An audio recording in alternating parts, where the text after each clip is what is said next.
AI paralegal, AI attorney talking to each other and trying to answer a question. Starting to onboard people, I think it's crucial for them to understand that it takes away repetitive tasks that would have taken so much time, and it frees up time for them to spend that time on more high value tasks, or even to have kind of the emotional capacity to interact better with their clients. That big issue in the AI space, in the legal industry specifically, is hallucinations, essentially coming up with something that doesn't exist. This for sure helps in getting faith into AI and seeing what it can do if it is instructed to do well. Okay, if we implement AI, that means that attorneys are getting replaced, or like we are replacing our paralegals. But the thing is, it's a gradual process, right? You don't need to fire anybody. And it doesn't mean that you fully rely on the outputs of these models.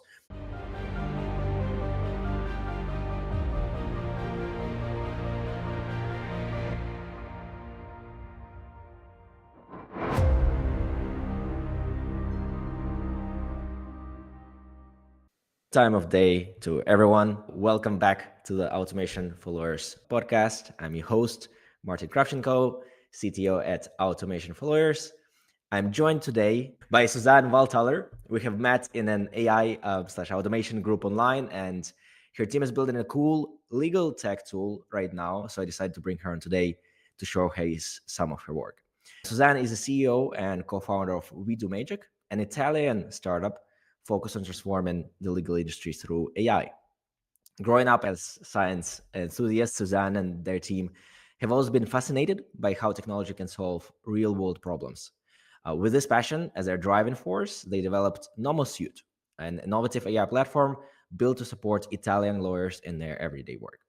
Now, Nomos Suite specializes in tasks like document analysis, legal research, and drafting statements, empowering lawyers to focus on what truly matters, delivering strategic and impactful legal advice to their clients. Today, we'll dive into Nomos Suite, explore its features, see how it compares with other tools on the market, and talk about Susanne's vision on AI and the future of legal profession. Thank you very much, Susanne, for joining me today. How are you doing? Thank you, Martin. Hello, and hello to everyone. Thanks for having me. I'm super excited. Actually, it's my first podcast, so I'm looking forward to the experience. I'm doing great and looking forward to have sort of discussion with you also what your vision about AI and the developments in the space are. Great to hear. Great to hear. So we'll show the tool, a demo of a tool in just a second. But before we jump into that, could you tell me more about your background and kind of how this project came about? Yeah, sure. So actually, three of us in WeDoMagic, we met a few years ago, and we are super tech enthusiasts. We always try to find ways to solve real-world problems through technology, and of course, with AI coming up, and especially the development of LLMs, we got heavily involved. I actually studied chemistry, but I always coded in my free time. So I'm a Python developer for years now. And of course, within the LLM space gives a lot of background you can use to your advantage. Rene is our hardcore coder. He has been developing scalable AI solutions now for years. And Krista actually has been working in a company that implements software on client side. So we have this mix of different backgrounds, but this common passion for AI and technology. And it kind of came very natural to start in that area of the legal industry because we have friends and family members. Kind of 70% of our friends and family members are actually lawyers, and the Italian legal system is really complex, and so it came really natural for us to start there. You just need to imagine that the Italian legal system actually is 10 times more comprehensive than the French, English, and German legal system together. And that means that the Italian lawyers are confronted with a complexity that is sheer impossible to manage by one human being. And so trying to find solutions for friends and family has been one of our goals. And it became our mission to kind of transform this legal work with AI. Well, right. I mean, that's crazy. I didn't actually know that the Italian system was so complex. Yes. And definitely, I guess AI helps in that. Can you explore a bit more, what the tool does and actually show us a demo? Yeah, sure. So Nomos Suite, just as you said, it actually helps streamline the process and the workflow of lawyers. Usually the lawyer has three steps he comes through when a client or he's confronted with a legal problem. So in the beginning, the client would come with a pile of documents that could be like photographs or scans or emails, contracts. The lawyer would extract key information from those documents, right? That would kind of be his first task. Then the second task and the second step in his workflow is to perform legal research, because there are, just as I said, so many common and civil laws in Italy that he would sift through millions of documents and try to find similar cases to understand how the common view of this problem currently is. And then in the third step, he would actually start writing legal statements, so perform argument mining and try to understand how to support these with evidence. So, and all of these three steps are actually supported by Nomos Suite. So we are trying not only to solve one small part of the workflow of a lawyer, but all three steps. I think this is crucial because, to have a single solution for only one problem would mean, as lawyers have to deal with multiple problems every day, that you would need a high amount of tech solutions or software solutions to actually cover the whole workflow. We try to be actually the partner where a lot of the workflow of the lawyer is possible with Nomos. No, absolutely. I understand this would mostly apply to litigation then, right? We have clients who do M&A operations and due diligence.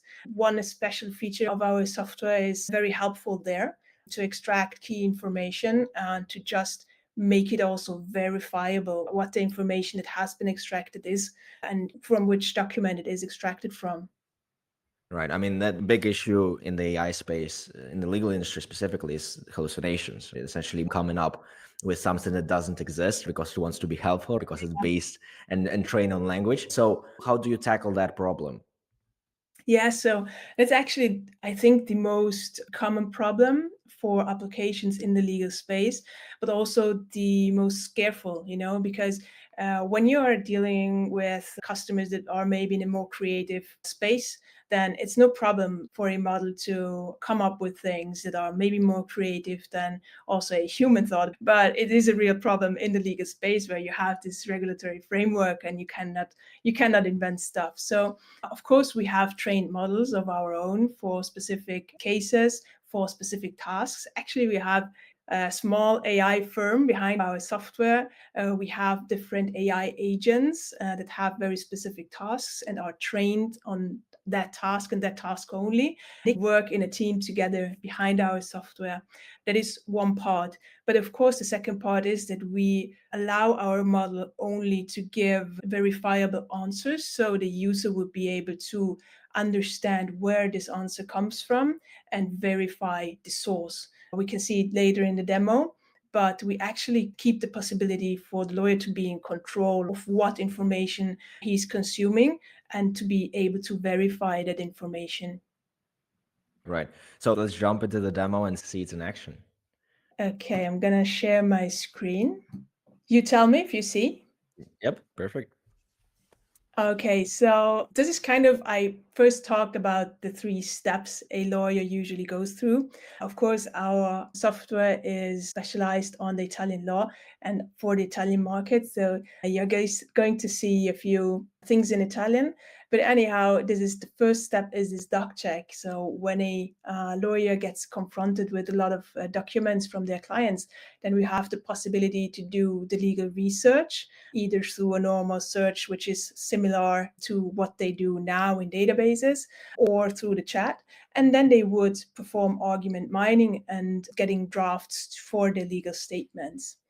So let's jump into the first step to extract key information from documents. Users can create a folder here, name it, and then upload documents into that folder. While uploading, the document itself gets processed by a few AI agents we have in the background to make summaries and extract key points about the document. This is especially helpful if, in a case, for example, of one client that does a lot of due diligence, he uploads a lot of contracts here and needs to understand what each contract is about and maybe extract information about one specific topic from all of these documents. He already has a very good overview of the document here and what it contains through the summary and the key points. But then we can ask something about this document, or if we upload more documents, about all documents. So for example, this is language agnostic, of course. So you can also upload documents in different languages. As we are from the very northern part of Italy, where you speak also German, this is of course an advantage because we have German and Italian documents many, many times.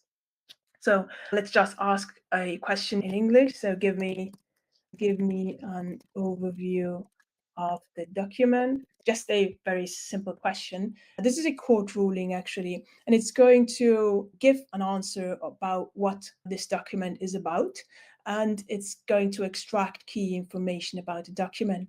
And here we come back to what you were talking about, is to be able to verify actually what AI is creating here and the information he's giving me.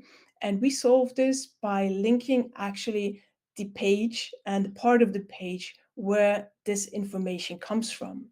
So, for example, this page is about the decision of the liquidation of the legal costs, which are 10,200 euros. We can verify this by clicking here, and we would be able to see that actually this number is correct and it is taken from this part.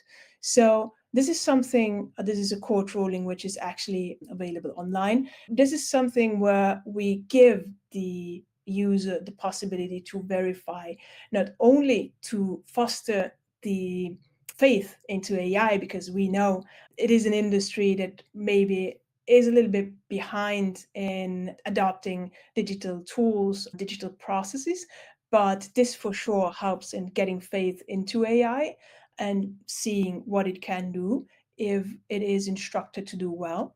On the other hand, of course, the lawyer remains in control about the information he. This is the first part of our software, and I think it's super potent once you have a lot of documents and you need to extract, for example, from 100 contracts, you need to extract exactly those documents that have a certain clause in it and having a summary of. If you upload the documents here, will the model be answering the questions just based on these documents, or can it potentially also pull information from civil law and other potentially court rulings that it has in its database? Yeah, that's a great question. So actually the models behind, we have for this task, we have different models that work together. And one of those models is also, of course, trained on the Italian civil and common law. So he would also be able to answer questions on that. Our next development would be to actually integrate these two steps. We have now kind of like separate steps. We would integrate them completely so that based on this document and based on your input, it would then perform legal research, not only based on what we train it on, but also accessing documentation that we access now through step 2 that we are going to see now. Okay, awesome. So the second step actually is this legal research, which I said we're going to combine also with this function. It already does it, but we are going to create even a better system. And it is similar, of course, to what you know about like how to use like ChatGPT. I'm just going to copy a question that maybe could be interesting. It was a question an Italian law firm asked our system, but I translated it in English. So how is liability determined in cases of defective products under Italian consumer protection laws? And you would start searching for what is common in civil law in regards to this specific question. And now here we included a human step because we still think, and we got the feedback from our clients, that they still want to be in control to understand, okay, which documents are being taken to answer this question.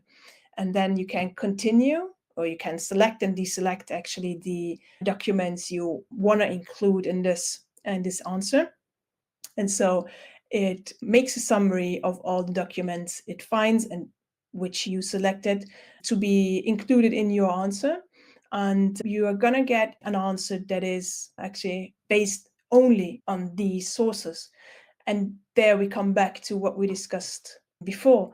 It kind of reduces the possibility to zero about hallucination. It's never zero completely, but you have the possibility to check everything that is written in here. And you can read about the full court ruling. You can see what the articles are, it references to, and you can click on the articles and it would give you the information where it extracts this information from.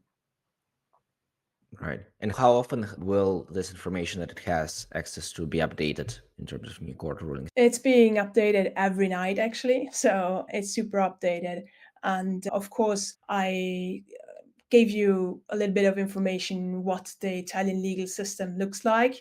This super dynamic field in Italy is the number of court rulings, but also the number of, for example, regional laws and state laws that are just updated day by day and needs a system that is also updated. So that is something we are very proud of and of course work a lot to keep it really in real time updated with what happens in the legal space in Italy.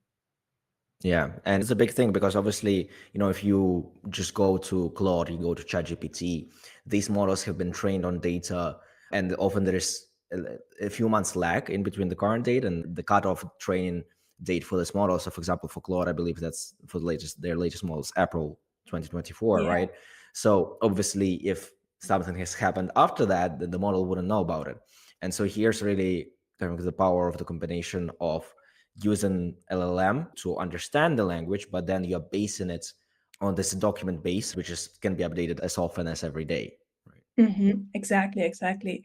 So we have also a few law firms that want not only to have public sources included in this research, but they have built up over time their own databases with the court rulings that have applied on their side. So we are also able to integrate with their own databases and giving them even more access to relevant court rulings for them. And of course, context that has been already worked on in that specific law firm. A lot of people who are worried about the model being trained on their data. So can you explain about that? Yeah, sure. So we get that question a lot, of course. Our application does never ever train on the data we receive from our clients or the questions they ask. It is kind of our company philosophy, but our promise to our clients that what is there remains there. Some of our clients are interested in training their own models on their writing style and their structure of pleadings, for example. And we work with them together, but that is a functionality we offer only to exclusive clients. So there are some who are interested in training their own models, but of course only for their own sake. Could you explain a bit if you success case studies, success stories Yeah. that you've seen so far, while developing this tool and tested it out with your clients? So one of our clients specializes in commercial disputes, and before using Nomos Suite, their team would spend hours of trying to analyze the counterparts' pleadings, finding relevant case law and finding relevant common civil law that applies to that. Through Nomos Suite, they were just able to automatically analyze those pleadings, receiving important inputs, flags about inconsistencies, and also suggestions for counter arguments. So I think that hasn't only saved them time, but also it kind of upscaled their level because in only a few minutes they could improve the quality of their arguments because it catches some small things that maybe they might have missed otherwise. And this was a feedback which was given to us, which made us so proud.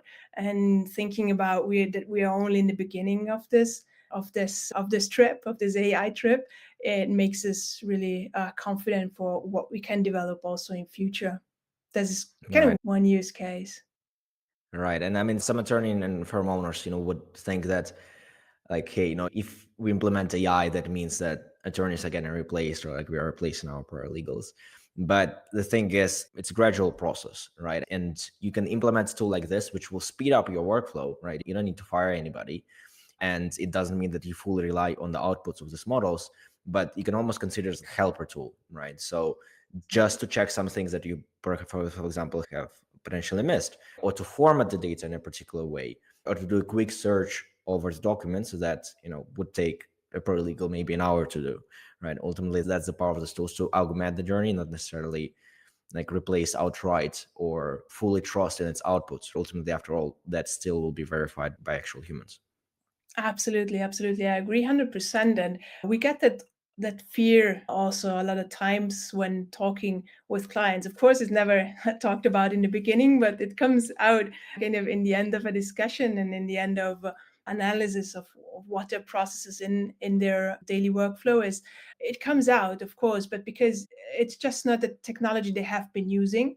And so starting to onboard people, starting to onboard everyone in the space, I think it's crucial for them to understand that it kind of takes away repetitive tasks that would have taken so much time, and it frees up time for them to spend that time on more high value tasks, or even to have kind of the emotional capacity to interact better with their clients. Because I think, I mean, at least for me, but I heard stories also that reflects that in other people, when you're stressed out because you have so many things to do and to think of, your emotional stamina and your energy to interact with clients maybe is lower than it could be if you freed up time and mental space for that conversation. So you can free up that mental space and listen more to your clients and provide him with what he actually needs. He needs to be reassured that he's in the best place he can be. The only way to convey that is through a person, through the person he went to with the problem. I think that is also something that needs to be created awareness about. Right. It's not just about the time savings, but also what you do then with the extra time. It means you can Exactly. really provide that better service. You can have more stamina, as you said, for providing that extra level of attention and detail to your clients. So obviously there are quite a lot of AI tools, especially in the US, Canada, UK markets, that are being released now, like Harvey, like Co-Counsel. So how does your solution compare to that, and what unique features does it provide? Yeah, sure. It's a great question because, of course, it is something we think about daily, on a daily basis. But of course, we recognize the advancements made by these big companies, and they have other means than we have. But I also think that their solution, because of their scale, needs to be more generic than our solution can be. And they cannot consider fully local context or specialized terminology that is needed in a specific market like Italy. I referred to this complexity of the Italian legal system before, and not only specifically in our region, we talk also, or we speak in English and we speak in German, and our lawyers have to deal with both of those languages. And having also specialized terminology within those two languages is something the bigger companies are now to do so, or are not even incentivized to do now, because it is still a smaller market compared to the American, the Canadian, and the English market. So I think our really tailored solution and our possibility to implement that solution on client level is our edge. And we have nominated processes before. I think one thing is to implement the technology in a context where there is already a very clear process in place. And I think in very big law firm, there are processes in place, but in a little bit smaller law firms, processes are very often lacked. And so being there as a sort of not only someone that offers the typical SaaS product, but also to be someone that looks into those processes and then tries to integrate Nomos Suite into that process is something that only we can do now and here.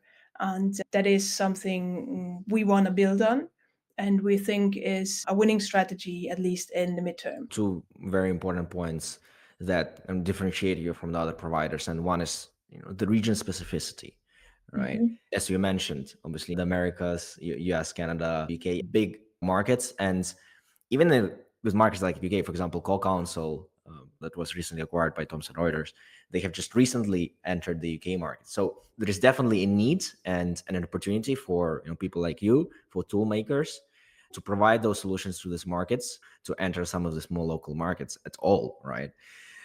And the second thing is the fact that a lot of times big players focus on larger firms, right? Mhm. And potentially, like the where the lawyers that will actually benefit most of the from these tools will be smaller firms, will be, Yeah. mid-sized firms. Let's say you have, 5 attorneys, you have 3 attorneys. The benefit you'll get from freeing up your staff time using these tools will be, in comparison, much larger compared to a larger firm that has already, again, all their processes down. So providing that personalized attention, right, and that customization that those smaller firms would need is definitely another need that, should be addressed, and it's great that you're addressing it. Now, I understand, obviously, this tool has been built for the Italian market. What kind of are your plans, right? Is it just for Italian lawyers? Do you plan to expand to other markets? So for the next year, actually, we have a kind of twofold plan. For now, regarding this customization, we integrate on certain customer management systems they're already in use in Italian law firms, because we want to build upon the processes that are already in place and the systems that are already in place, because we think it helps the user onboarding. So I think we are going to focus for next year really on broaden the integrations on current client management systems. And then, of course, we want to specialize or deepen the specialization of our product by training further AI agents in the background. The nuances of the writing of the complex legal reasoning that lawyers do. So we want to train our models in doing that. So for now, our plans for the next year are for sure to deepen our market share in the Italian market. But then who knows? In a few years, depending on how the advancements are going, it is not excluded that we also move towards the German-speaking part, as this is also our mother tongue, and we have a heavy understanding of the German, Austrian, and the Swiss legal system. Right. And what you mentioned, some of the case management systems that you already integrating with. So what are those names? So the biggest one we have been integrating now, and it's also the first one, is called Gestac. It's from Sabisoft. It's actually the client management system that is most in use in the two regions we are focusing right now. And we had yesterday our beta event. We have some exclusive features for those using that client management system, and that integrates on Nomos Suite. So we think that is, on the one hand, as I said, a way to facilitate user onboarding, because they have been using this client system management for over decades now. And so they're used to it, and they like if they can start performing AI tasks starting from that software. On the other hand, of course, it gives us the possibility to broaden our knowledge or to be known by users that have client management systems without needing to actually win every single client, because once you integrate on the client management system, you of course have access to thousands of users at once. Yeah. And so, in terms of just getting access to the tool, what kind of return on investment can firms that use your tool expect? What is the kind of price and the actual financial impact that you're seeing of using a tool like this? Yeah, of course, it depends from law firm to law firm. Our tool costs €150 per month per user, excluding any customizations. But that means if a lawyer that usually bills, like his billable hour usually is between 150 or €350. So if he just saves 1 hour a month, then it would already be cost effective. And we have feedback that the tasks that we support are leveraged for 40 to 70%. So that is a lot of time that is saved there, adding the quality that is being added in the work, because sometimes actually our tool helps in getting more nuances and getting, for example, more case law, more common and civil law that actually applies to their case that makes it so valuable to them. Right, right. And that's great. You mentioned agents at one point while we were discussing the tool. So could you explain a bit more about what these AI agents are? You have, you hear people if you follow the AI news that 2025 will be the year of agentic AI. So what are agents for people that have no idea? Yeah, sure. So actually, there are two parts of this because there are two methods that are used. It's like mixture of experts and mixture of agents technology that we use. So you can imagine it to be an AI firm behind our software. Just as a regular, we do have AI assistants or agents, we call them. It's kind of like as if they were people. They have their strengths and they have their weaknesses and they have their tasks they have been trained on, and so they work sometimes together in teams and they sometimes do work alone.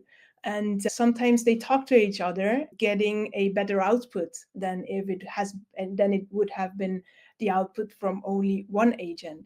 And so you can imagine it to be a firm behind the software where teams work together and different models work together.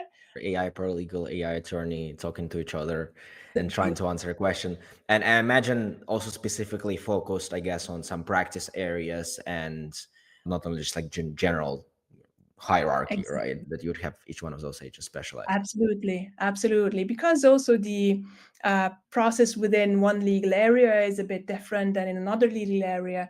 And so the teams have to work differently in these different legal areas. So, actually, very correct what you're saying. I think it is a very powerful method. You say 2025 is going to be agentic AI. I'm really curious to see what comes out because research and development is moving so fast in that space. And having applied it to a very complex industry like the Italian legal law, we made a lot of discoveries ourselves. So we might put also out some research we have been doing, but I'm super curious about how it's going to evolve. Have you had experience with agents? Not much, honestly. Like the closest I got to agents is just building AI voice agents, right? So Mm-hmm. experimenting with, for example, assigning I don't know, an intake voice agent that can Yeah. take incoming potential client inquiries and be able to ask the right questions, get the right information, and then process that, trigger an automation, then, for example, adds them to the CRM or to the case management system, but not really, building up something from customers that would actually talk to each other, right? Different agents Mm-hmm. talking to each other, Mm-hmm. which I find fascinating. So, what do you think what are you looking forward to in 2025? Or what do you think that how legal AI will look like in the next year?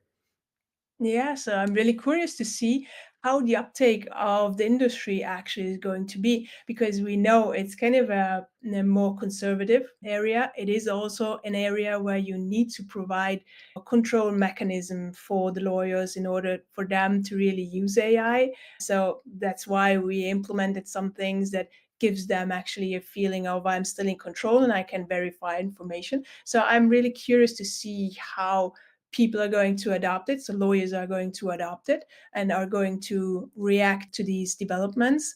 And I think it's going to be really fast. I think people who is a little bit skeptical now, once that they see the technology really being adopted in large scale, they want to move super fast and then they don't have in place the processes, they don't have in place the mindset, and then it's going to be really tough for them. So we urge people really also to start trying to use, even if it's not ours, of course, Nomos Suite is the best, but even if it's not our tool, to start using AI because you also need to adapt yourself how to interact with AI and how to adapt your workflow so that you get out the most of it. No, go ahead. Yeah. And the second thing, very interesting, would be the voice agents, so the voice AI agents. I'm curious how they are going to play into the legal industry because being it a very conservative target group, they might have the preference interacting through voice and giving more instructions through voice. So we have had the feedback of our clients, are you going to implement voice or not? We still are thinking about it, but I think in the long term, you cannot not include it because it is something that, at least for a part of your target group, will be the preferred mode. I think all of us are moving towards an always more multitasking way of working and living. So, for example, at least speaking for me, when I go groceries, I listen or I get feedback or I interact with ChatGPT about to deepen some concepts, or I listen to a podcast about a very specific topic. So I try to maximize and optimize my time. And so I think all of these voice agents, and today we're using phones or watches, don't know how it's going to evolve, but interacting with voice agents is going to be our preferred mode to understand and get information about services we need. So tomorrow, if one needs a lawyer, if one needs a healthcare professional, it's not only about googling it, but maybe also asking ChatGPT or other devices about it, and then being there and having a certain reputation to be recommended by these systems. I think it's going to be a very interesting play, because it's not like if you ask a recommendation in ChatGPT right now, for example, it's not that you get getting a list of 10 healthcare professionals in your area, but you got rather one or two. And so it's not the Google play, but it's a new play, you know? And having the reputation or and having the money to be recommended by these system and by these voice agents is going to be a really interesting development. I don't know if it's 2025, but it's really difficult to get a 26. time. Yeah, maybe 26. I don't know, but No, that's just kind of an interesting thing. What about you? yeah.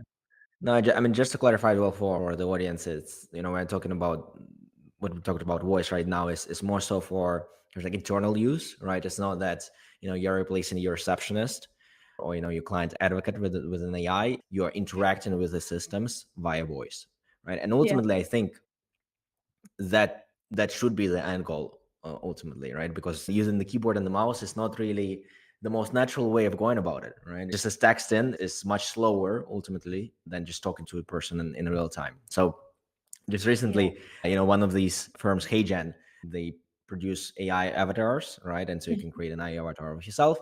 But recently they launched this feature of live Zoom AI calls where you can chat with a few pre-built avatars in real time, right? And it is as if you were speaking to a real person. The quality is still not 100% there, both in terms of voice itself and the manners, and you can still see it's not real, but it's getting very close to that. So if you can interact with your computer like that, right? If you can interact with your essentially AI paralegal, Yeah. potentially, right? Just be asking it a few questions on the fly while you're already working in the document. I think that's the ultimate point where we want to get to, right?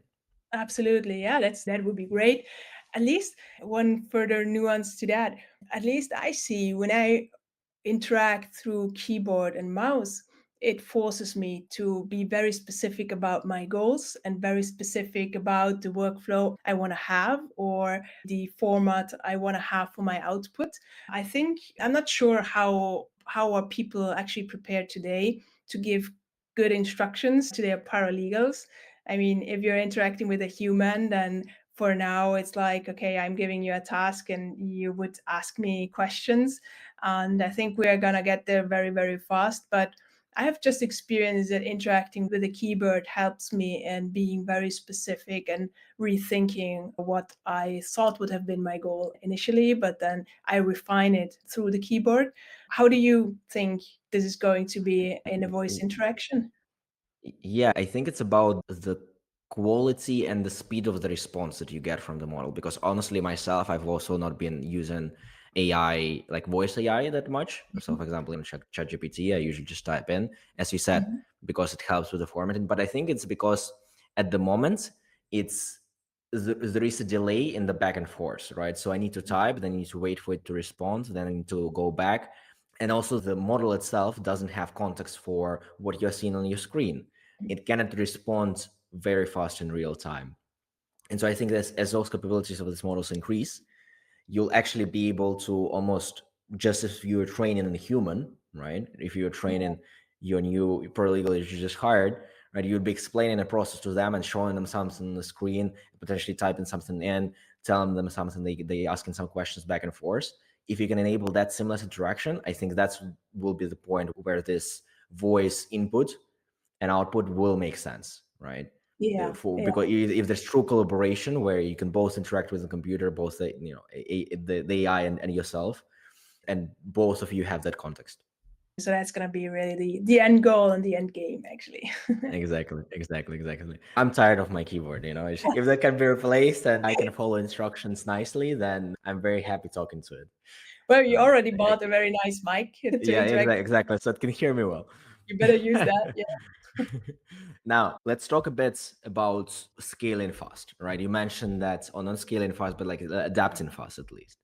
You Mhm. mentioned that it's important for these firms that are adopting AI to have a good base, right? Ultimately, what have we seen, in our practice, we work with boutique firms, helping them scale, helping them build the right foundation in terms of their systems, both on the business side of things and technical. So what we have seen is a lot of firms, I mean, AI would be cool, but there are much better low hanging fruits just in terms of optimizing their existing systems, building even some basic automation, such, setting client updates when the case reaches a stage, at least for the firms that are in transactional law, because there it's a bit more for AI to make sense there, in my opinion. We really need to have an increase in terms of the consistency of the output, right? So we not only need to get high quality output, but also considering that there is, it's not as hands-on as litigation would be. Really, the consistency of those outputs is much more important, which I don't think that the current models are there yet, right? Mhm. In terms of litigation, I understand that there will be much better value in terms of AI, right? Because again, it's much more hands-on.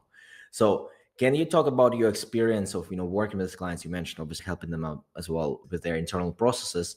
How do you combine both this need for blending AI, but also for more basic just process design, business process design, and basic technological setup and basic automations?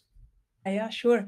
It's a very interesting topic, actually, because we started going into our potential clients and talking about AI and showing our software suite. In the beginning, it wasn't so clear to us that it actually needs to be integrated into their process very deeply, because this target group, if they have a process, they would stick to it in our law firm, even if it's boutique. If they have processes set up, everybody knows its role and they don't want to change their process. So it was kind of enlightening to us in the first client meetings that they would really think deeply about how to implement a Nomos Suite and integrate it into their processes. And then we understood that actually it needs to be us to understand their processes and then to show them how to integrate it. So we think that automation is not only about becoming more efficient, but actually it's about designing and having in place a process that empowers the people to focus on the tasks where human creativity and high value tasks are more valuable to the client. Actually, in the legal space, the combination of automation and AI is really the play where they can get the most out of it. And it would transform these document heavy workflows into more insights driven activities. So that is something we have been working on. And when we go to a client, we start about talking AI, but that is just something that they want to start talk about. But then we would move into, okay, what is your current work process? How could we integrate Nomos Suite there? And what other automation processes do you need in order to free up time, in order to get more to those high value tasks? Right. And ultimately, I mean, that requires an integration with each one of the specific platforms that you're working with.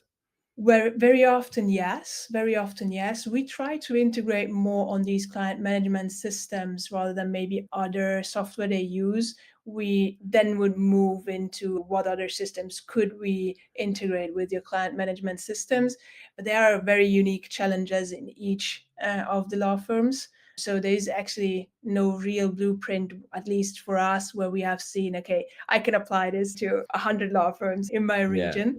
But that is also the value we can provide, right? Coming back to the question before, what have bigger companies like Harvard maybe don't have? We have the means to go to our clients. We would take the time to analyze and go through this process to either establish a process where it's not there or to integrate new solutions into that process, right? No, absolutely. And that's what we have found as well, is ultimately there isn't really just like a generic blueprint that you can apply to all firms. Of course, I can extrapolate some things from others. But considering as well that the legal tools market is quite fragmented. I mean, I Mhm. imagine Italy, definitely in the US and Canada, it's like that the combination of the tools that the firms are using and the way that they are using them can be quite different in between firm and firm, right? Yeah. And so of course there are similarities, but then you have different practice areas, you have different firm sizes, Mhm. you have the different tools that you use, and sort of like there are quite a lot of angles of complexity. The most useful thing that you can provide people is just the general approach, right? Of like, hey, how do we analyze a process? Okay. How do we blueprint out our service delivery, right? Who Mhm. is doing what, right? Let's have a nicely laid out conceptual and business structure first, right? Before we deploy any automations, and understand exactly what is being done at each stage, and only then build the technology to support that, right? Because Mhm. if you don't have a clear understanding of your own process, then there is no way that you'll be able to scale it, right? If you, Absolutely. and apply automation to on it, because automation requires specific rules, right? And then Mm. obviously AI can help in more open tasks where it does require a bit more flexibility, right? Mhm. That's ultimately AI. Well, how I see it is just expanding the automation frontier. There are Yeah. certain things that you could do before, with tools like Zapier, Make, etc. But now with AI, that augments those capabilities and also allows you to again have potentially these tools such as co-pilots almost, right? Like what you're doing to interact with as well.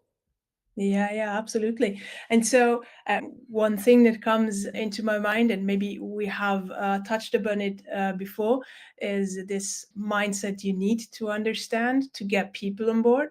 And so, it is always so if disrupting technology comes into whatever company, and also a law firm, in the end is nothing else than a company. How do I manage the change that comes with it? The change, the mindset of the people. So, how do you usually tackle that? How do you solve bringing on board people? Is that something you I have mean, in? that's actually a big issue that sometimes we may face. Also, because sometimes you may have at a firm, let's say, a promoter of legal technology, right, that really sees the value behind it, but then potentially, other firm members and potentially some of the partners, right? Then they're already, they have their process they're following. They don't really want to deviate from that, right? I mean, to no Mhm. fault of their own, but that's how they have been doing it for, I don't know, 20, 30, 40, whatever years, right? Yeah. And so there's definitely a level of education that is required in terms of understanding the full capabilities of these technologies, which I think a lot of times is not fully understood, and also how it will be applied and how your day to day will be affected. Once that Mhm. is more clearly laid out, I mean, obviously here demos help a lot, right? Building diagrams to show the exact steps so people can actually visualize it. Ultimately, for some things that may be very intuitive to us because we are in the tech field may not be intuitive at all for a person that's not in the tech field, right? So there's definitely a lot of education that is needed, and that's why as well I'm doing podcasts like this. We were Mhm. creating content on social media to explain a bit better what automation is, what AI is, how you can benefit from it, because we also seen that there's actually very little content online on these topics specifically for the legal market, right? Yeah. So I mean, yeah, it's just education, and after that it's a process of change management, right? It's Mhm. understanding what is the highest priority, deploying the solution step by step. Like a lot of times, you don't, even if you're migrating to a different platform, you don't necessarily need to do it at once, right? So for example, we're migrating one of our firm's clients now from one case management system to another, and the second one also supports the CRM capabilities, right? So we are not doing that handover at once. We are first implemented the CRM portion, People already start using that. They already start getting value from it. They get more acquainted with the system.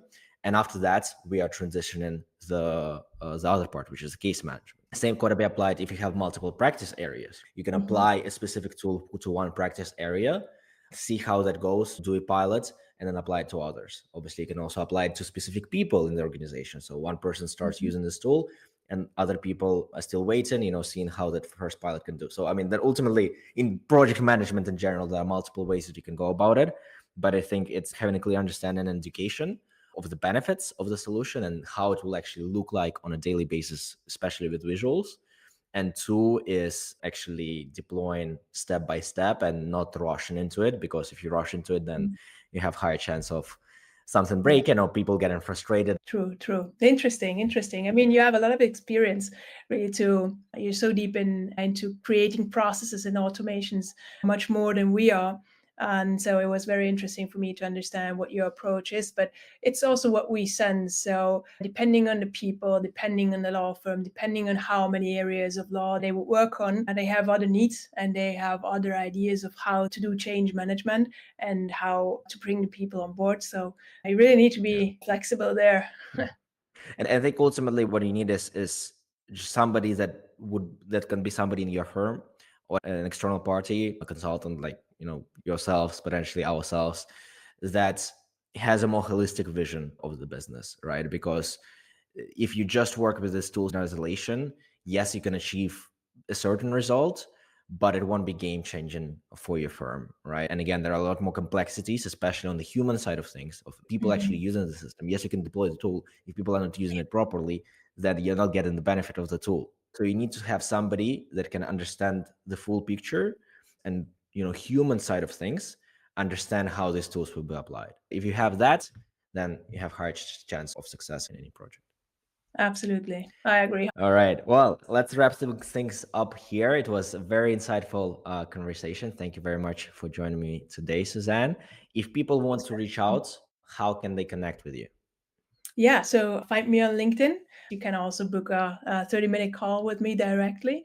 I really would like to get in touch with people in our space, that do automation, especially in the legal field, but not only, getting to exchange on certain topics, certain technologies, certain experiments maybe they're doing. We are experimenting a lot. So I would love if people could reach out to us. Our website is WeDoMagic.ai, but just look for me on LinkedIn. Let's connect. Fantastic. It's a very dynamic field. So Yeah. it's also about just sharing knowledge and see what works. If people want to reach out to us, we can be found at automationfollowers.com, or as well, LinkedIn is a very good channel to connect with me personally. Thank you, Suzanne. Thank you, Martin.